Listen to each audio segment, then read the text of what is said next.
बोलिए। आपका प्रथम तपोवन हो गया आपका ऋषिकेश। अच्छा। दूसरे तपोवन हो गया गया, जहाँ फल्गु नदी को बोला जाता है, जिनको दशरथ जी को पिंडदान देने के लिए जाते हैं। अच्छा। तीसरा तपोवन हो गया आपका पंचवटी, जहाँ से सीता जी को हरण करके लंका ले गए थे। ये चौथा तपोवन बैठे हैं, ये तपोवन का नाम है वाल्मीकि तपोवन। वाल्मीकि जी। ये 4 तपोवन जो राम लखन सीता जो 14 बछर जो बनवा दिए थे, ये 4 तपोवन भ्रमण किए थे। इसी कारण से पूरे भारत में ये 4 तपोवन लिखा गया है। यहाँ रावण क्यों तपस्या करने के लिए आए, जो बाबा बैजनाथ धाम कैसे शिव जी को पूजा किए हैं। हाँ। ये देवी देवता सृष्टि छलना का रूप धारण नहीं करते तो पृथ्वी पर पूजा नहीं कर पाते। तो रावण जो थे लंका से वो कैलाश पर्वत पूजा करने के लिए जाते थे। उनके फैमिली लोग बोले कि रावण जो कैलाश पर्वत आप पूजा करने के लिए लंका से जाते हैं, ऐसा कीजिए कि शिव को मना के लंका ले आइए, लंके में हम लोग पूजा अर्चना करेंगे। प्रथम रावण तपस्या किए थे कैलाश में। वो 12 घंटा करते, 24 घंटा तक ध्यान किए, तब भी भोलेनाथ उनको दर्शन नहीं दिए। नहीं देने के बाद रावण को अहंकारी थे, ब्राह्मण थे, अहंकार थे, उनको गर्व थे। तो रावण सोचे 10 मस्तक है, हाथ में एक तलवार लेके 9 मस्तक काट के शंकर जी को चरणों में अर्पित कर देंगे। जैसे हाथ से तलवार उठा के 9 गो शीश को काट के अंतिम किए, लास्ट अंतिम में जब करने के लिए खोजे, उसी जगह पर भोलेनाथ प्रकट होकर रावण को बोले कि रावण जो शर्त किए थे, आप शर्त करने के लिए आए हैं तो आप ध्यान इसी तरह करते रहिए। तो उसी टाइम शंकर भगवान बोले कि आप तपस्या किए, ये भी मकसद दिए, आप क्या चाहते हैं। बोले खुश पसंद हो गए तो लंका छोड़ के कैलाश में वास करना पड़ेगा। तो शंकर भगवान भोलेनाथ बोले, 4 दिशा के हम महादेव हैं, हम तो लंका में जाके बंधनी में राक्षसों दलों में जाके नहीं बंद रह सकते। तो उसी टाइम रावण गोसा बोले कि आप ध्यान कीजिए, इसी तरह मस्तक देते रहेंगे। जब दोबारा खड़ग उठाने के बाद रावण, तो भोलेनाथ उनको हाथ पकड़ लिए। पकड़ने के बाद उनको बोले कि 12 ज्योतिर्लिंग है, जो ज्योतिर्लिंग को पसंद कर सकते हैं उसी ज्योतिर्लिंग को उठा के आप लंका ले जाइए।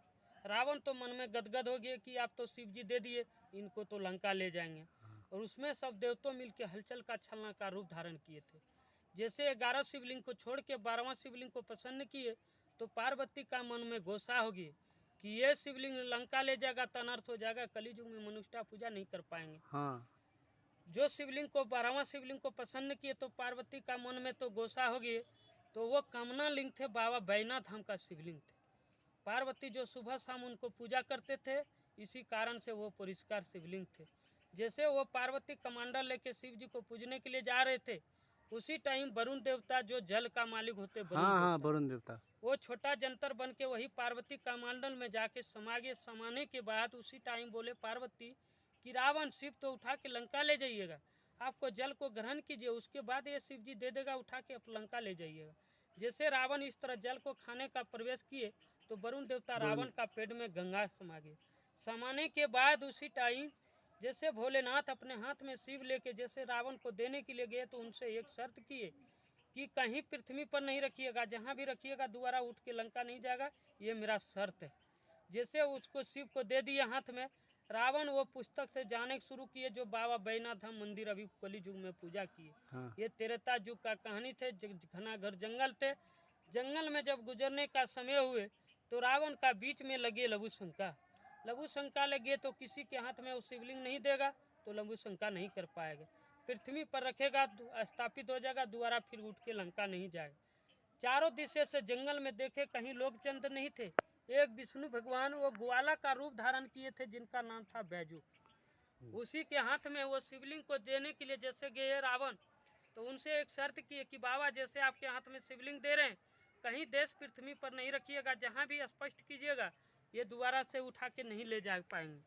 तो बाबा ये हाथ में रखिएगा, लघु शंका करके लौट के चले आएंगे, उसके बाद हमारे हाथ में शिव जी को दे दीजिएगा।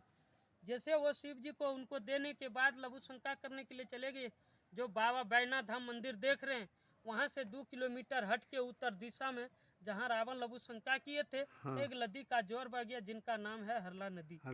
अधिक से अधिक लघु शंका होने के बाद जो बाबा का हाथ में शिवलिंग थे, वो शिवलिंग बोले कितना देर तक थम के रखेंगे, आप शिवलिंग को नहीं रख पाएंगे। शिवलिंग को जमीन पर रख दिए। रखने के बाद रावण आके जंगल में देखे शिव तो जमीन पर पड़ा हुआ है। रखा किसके हाथ में दिए थे? वो बैजू का हाथ में। बैजू के हाथ में दिए थे। जैसे बैजू वो नीचे जमीन पर रख दिए, रखने के बाद जंगल में जब आके देखे कि शिवलिंग तो जमीन में रखा है, कोई मेरा छलने का रूप छलना किए थे। हाँ। आप कैसे ये शिव जी को उठा के लंका लगेंगे?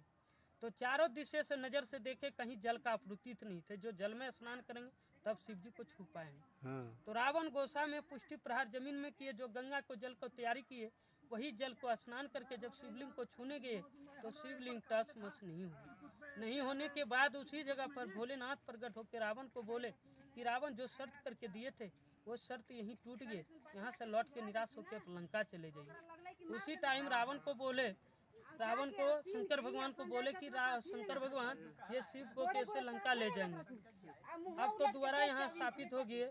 तो उसी जगह भोलेनाथ बोले कि यहाँ से दोबारा उठ के ये लंका नहीं जाएगा। वही रावण पहचान कि ये नहीं क्लास में रहा लंका गया, ये बीच जंगल में इनको पूजा करेंगे कौन। इसी कारण से रावण ये अंगूठे से शिवलिंग को जमीन का अंदर किए, जो बाबा बैजनाथ धाम का मंदिर अभी जो कलयुग में पूजा कर रहे हैं।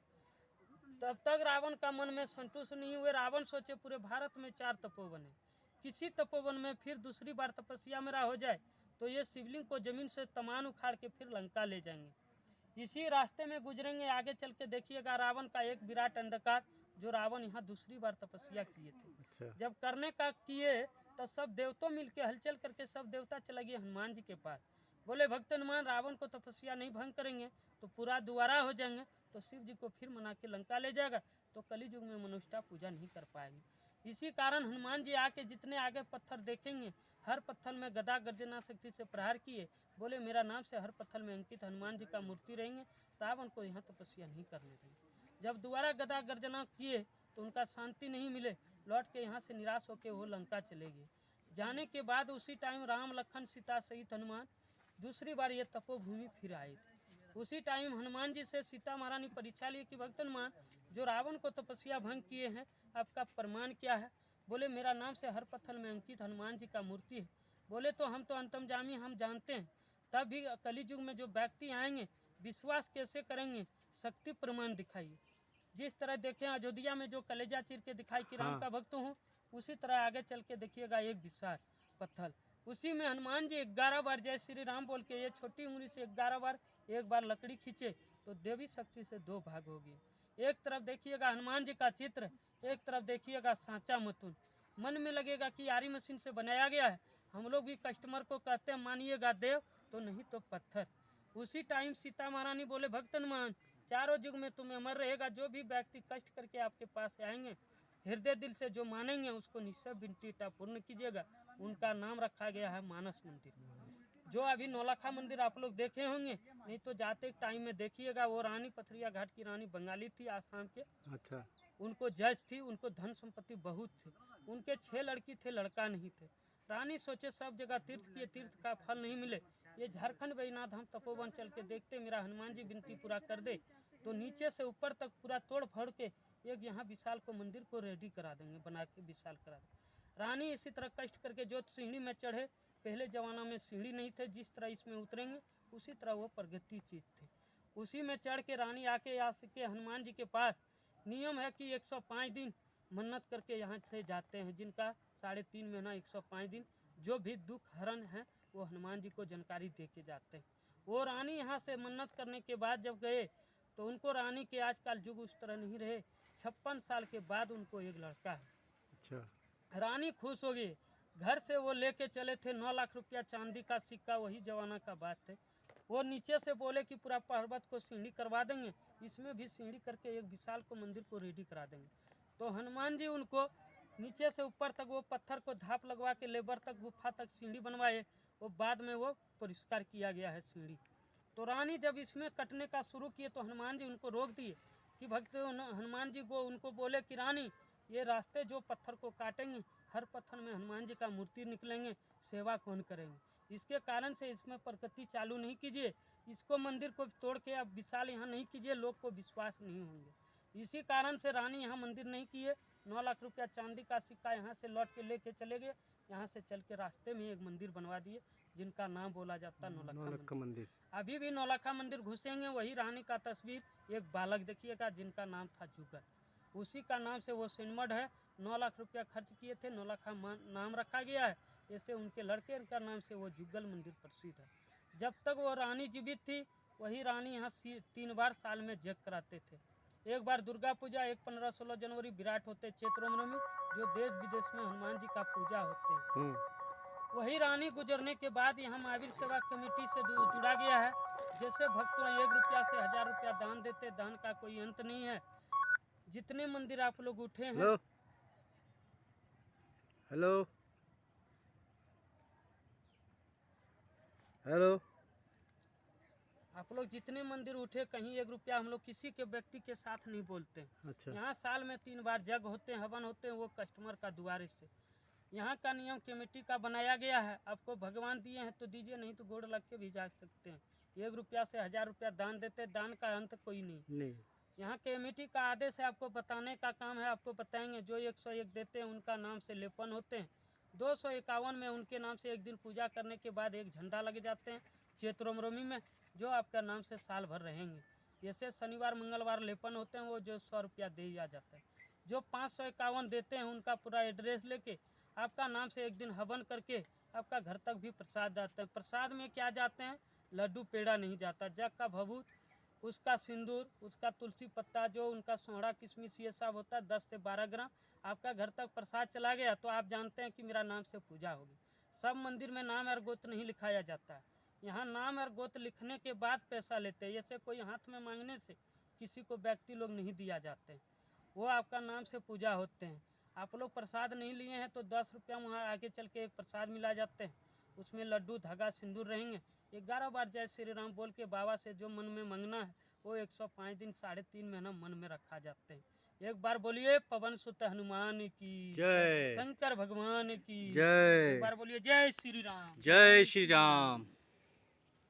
ये दुर्गम से जाते हैं भक्तों यहाँ दर्शन करने के लिए। अच्छा। ये लाखों आदमी का देखें अभी तक मन्नत पूरा हुआ।